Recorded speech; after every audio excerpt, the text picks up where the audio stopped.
Payg'ambarimiz sollallohu alayhi vasallam aytadilar, Imom Ahmaddan keltirilgan hadis: "Kullu gulamin murtahanun bi aqiqatihi, tudbahu anhu yawma sabi'ihi va yumatu anhu al-ada va yusamma."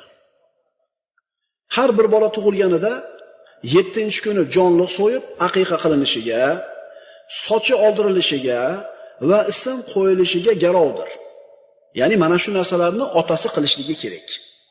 Sochini olishligi, aqiqa qilishligi va ism qo'yishligi.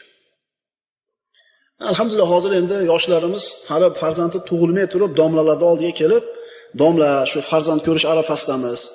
Shu o'g'il bola, qiz bolaga bir chiroyli, bir islomiy, Alloh rozi bo'ladigan bir ismlardan bo'lsa deb maslahatga keladi.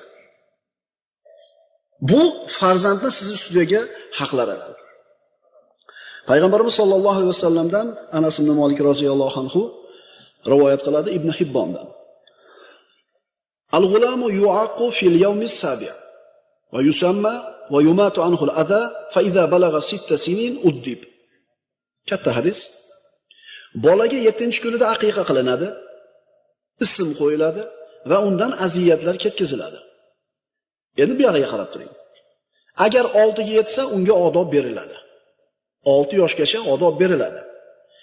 Agar 9 ga yetsa, yotoqdagi joyi ajratilinadi. O'g'il bola bilan qiz bolaning joyi 9 yoshida ajratilinadi. Agar 13 ga yetsa, namoz uchun, roza uchun uriladi. 9 ga kirganda, 10 ga kirganda namoz o'qishlik buyuriladi. O'qib-o'qimay, odatlanib boshqa qilguncha mayli. Avf qilib turiladi. Ammo 13 ga yetgandan keyin namoz o'qilmasa yoki roza tutilmasa, biror balog'at yetgan holatda uriladi.